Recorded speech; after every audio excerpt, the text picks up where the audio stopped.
안녕하십니까. 가계와 기업의 역할의 발표를 맡은 김영석, 신상락입니다. 네, 첫 번째는 목차입니다.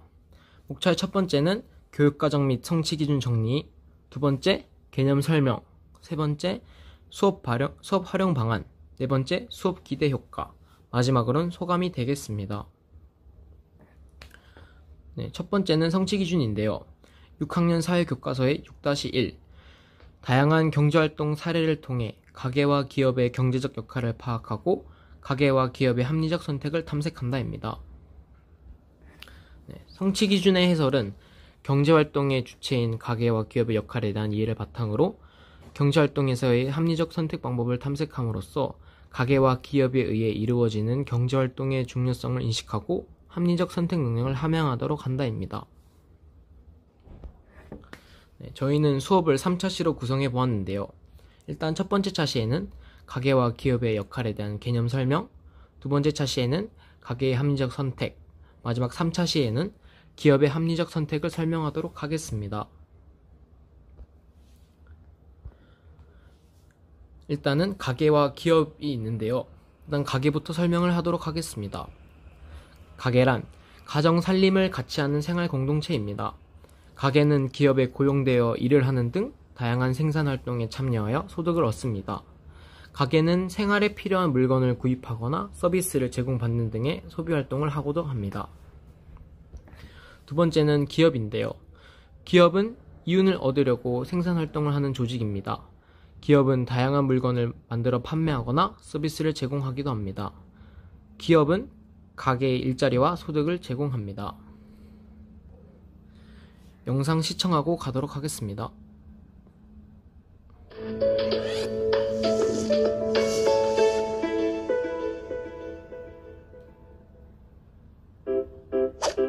사람들이 생활하려면 다양한 물건과 서비스가 필요합니다.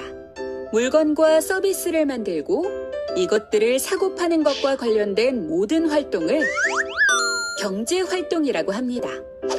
경제활동에 참여하는 주체에는 가계와 기업 등이 있습니다.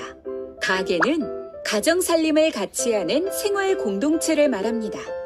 기업은 이윤을 얻기 위해 생산활동을 하는 곳이죠. 이러한 가계, 기업 등의 경제 주체가 만나 물건이나 서비스를 사고 파는 곳을 시장이라고 합니다. 시장에서 가계와 기업은 어떤 경제활동을 하는지 알아볼까요? 우선 가계는 소비활동의 주체입니다. 가계는 기업의 생산활동에 참여하고 얻은 소득으로 기업에 구매대금을 지불하고 생활에 필요한 물건이나 서비스를 구입합니다. 기업은 생산활동의 주체입니다. 기업은 가계의 노동력을 활용하여 물건이나 서비스를 생산하고 가계에 임금을 지불합니다. 그리고 기업은 이렇게 생산된 물건이나 서비스를 판매하여 이윤을 얻습니다. 즉, 가계는 기업의 생산활동에 참여하여 소득을 얻고 그 소득으로 소비활동을 하며 기업은 사람들에게 일자리를 제공하고 물건이나 서비스를 만들어 가게에 판매하며 이윤을 얻습니다. 이처럼 가계와 기업의 경제활동은 서로에게 도움을 주며 밀접한 관계를 맺고 있습니다.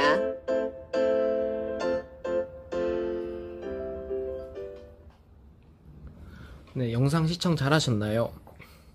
네, 다음으로 넘어가겠습니다. 자, 이 그림을 보고 가가 무엇인지 나가 무엇인지 유추해 볼 수 있었는데요. 일단은 가는 기업이 되겠습니다. 그리고 나는 가계입니다. 일단은 가계는 시장과 소득으로 소비를 하고 시장은 또 물건이나 서비스를 얻습니다. 그리고 또 가계와 공장의 관계는 서로 생산활동에 참여하고 그리고 또 소득을 얻게 됩니다. 두 번째로 이제 기업과 시장의 관계입니다. 기업과 시장은 서로 이윤을 얻고 물건이나 서비스를 생산과 판매를 합니다.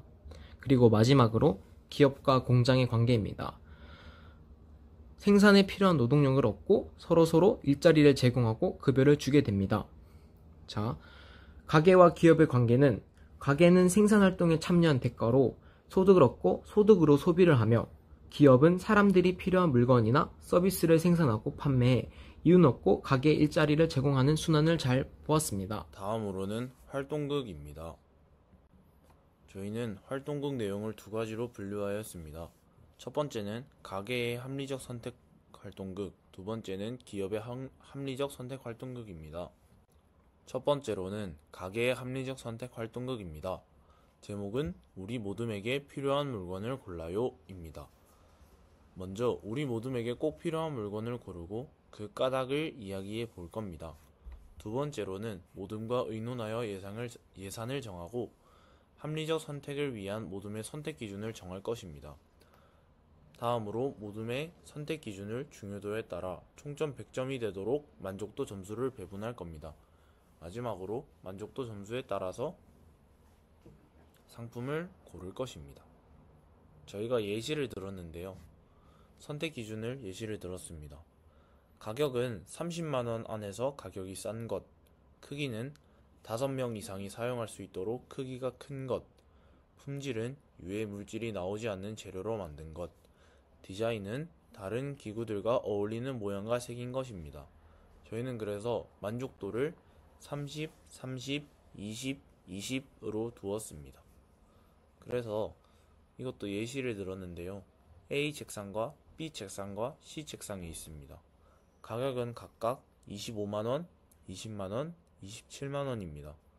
그리고 크기와 디자인은 각 모둠별로 다들 상의할 테니 다른 평가가 나올 것입니다. 그래서 선택 기준, 가격, 크기, 품질, 디자인에 따라서 물건 A, B, C에 각각 점수를 매기고 그렇게 해서 가장 높은 점수가 나오는 물건을 구매할 것입니다. 다음으로는 기업의 합리적 선택입니다. 제목은 음료수를 만드는 기업이 되어 볼까요? 입니다. 기업에서 생산한 음료수를 토의하여 결정합니다. 두 번째는 모둠과 의논하여 음료수의 생산과 판매 계획을 세워볼 것입니다. 다음으로 모둠원과 토의한 내용을 바탕으로 사업 계획서를 작성할 것입니다. 마지막으로 활동을 마치며 서로 평가를 할 것입니다. 그래서 저희는 예시를 들었는데요. 기업에서 생산한 음료수를 토의하여 결정하고 음료수의 생산과 판매 계획을 세워볼 것입니다 해서 저희는 모둠원 김땡땡, 정땡땡, 김땡땡, 이땡땡 4명이서 프로젝트를 진행할 것이고 개발 상품은 각각 과일 주스, 버블티, 핫초코, 탄산음료로 결정하였습니다. 그 다음에 각각 모둠원이 그 주스를 개발하려는 까닭과 그 다음에 그것에 대한 모둠원의 평가를 책정할 것입니다. 개발하려는 까닭은 간단하게 적고 모둠원의 평가는 별점으로 매길 것입니다. 그래서 예시를 들었는데요. 우리 모둠이 생산, 판매할 음료수는 과일 주스라고 결정하였습니다. 그래서 과일 주스의 장점, 과일 주스의 생산 계획, 과일 주스의 판매 계획을 세워볼 것입니다. 간단하게 예를 들어서 설명을 하자면 과일 주스의 장점으로는 여러가지 과일을 사용하여 다양한 맛을 느낄 수 있고 건강에 좋다를 들 수 있고 생산 계획은 과일 농장 옆 과일 주스 공장을 세운다 또는 과일 주스를 빠르게 각 지역으로 배송한다를 들 수 있겠습니다. 판매 계획으로는 지역의 할인 매장에서 판매한다 또는 사람들이 많이 모이는 곳에서 홍보를 한다 또는 인터넷 쇼핑몰을 운영하여 판매한다를 들 수 있습니다. 다음으로는 모둠원과 토의한 내용을 바탕으로 사업 계획서를 작성해 볼 것입니다. 저희가 이것도 예시로 들었는데요. 저희는 기업 이름을 무야징 주스로 만들었습니다. 의미는 바로 먹게 만드는 주스를 만든다는 뜻입니다. 그 다음에 필요한 부서와 역할을 정할 것입니다. 대표 김땡땡, 생산 정땡땡, 홍보 김땡땡, 판매 이땡땡 이렇게 예시를 들었었습니다. 그 다음에 개발 상품은 과일 주스로 할 것이고 과일 주스를 선택한 까닭은 우리 지역의 특산물인 과일로 주스를 만들어 싱싱한 재료를 싸게 구매할 수 있어 이윤을 높일 수 있을 것이기 때문입니다. 다음으로 생산 방법은 과일 재배 주변 지역에 생산 공장 만들기, 생산한 과일 주스를 빠르게 각 지역으로 배송. 마지막으로 홍보와 판매 방법은 아까 설명했던 대로 지역 할인 매장의 제품 공급, 건강에 좋은 음료라는 특징을 홍보하고 인터넷 쇼핑몰을 운영할 것입니다. 이렇게 해서 판매 가격을 결정하고 상세 음료를 결정하였습니다. 저희가 결정한 음료수는 딸기 주스와 복숭아 주스입니다. 그래서 음료 한 병 재료비는 딸기 50g 400원, 우유 한 컵 500원, 복숭아는 복숭아 과즙 300원, 물 한 컵 100원입니다. 다음 기타 고려 사항은 노동력, 물, 얼음, 믹서 사용 등이 있겠습니다. 복숭아 주스는 노동력, 물, 얼음, 믹서 사용 등이 있겠습니다.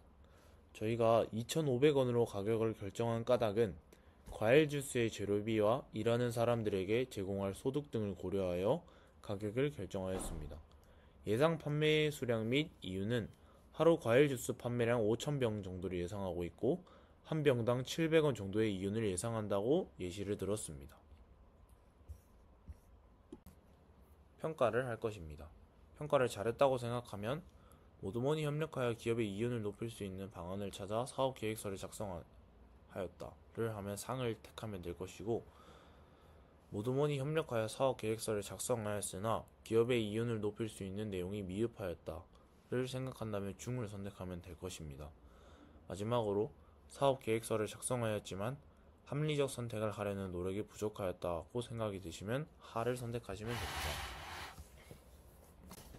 네, 마지막으로는 수업 기대 효과입니다.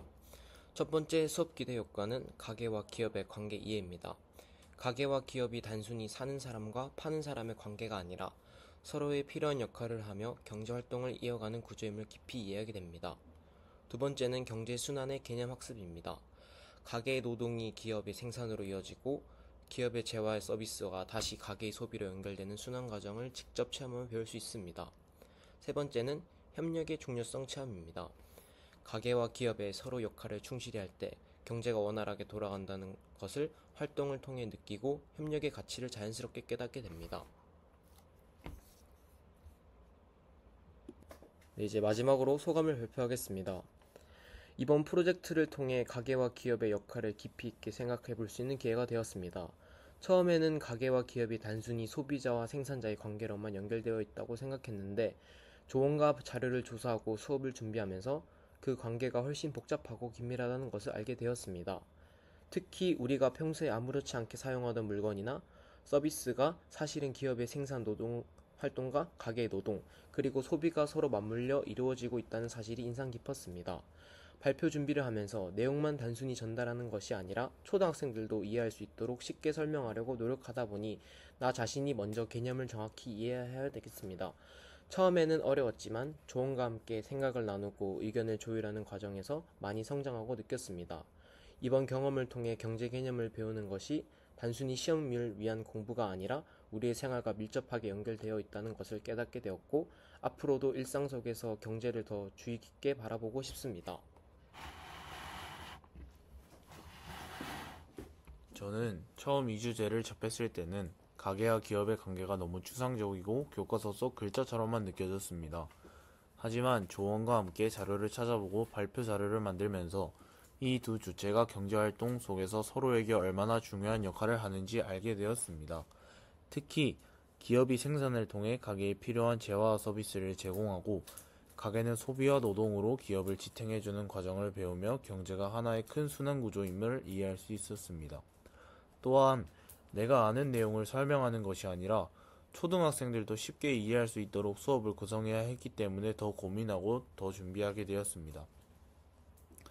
예를 들어 학생들이 좋아할 만한 간단한 사례나 그림을 활용하여 설명할 때 나 자신도 그 개념을 더 명확하게 이해하게 되는 경험을 하였습니다.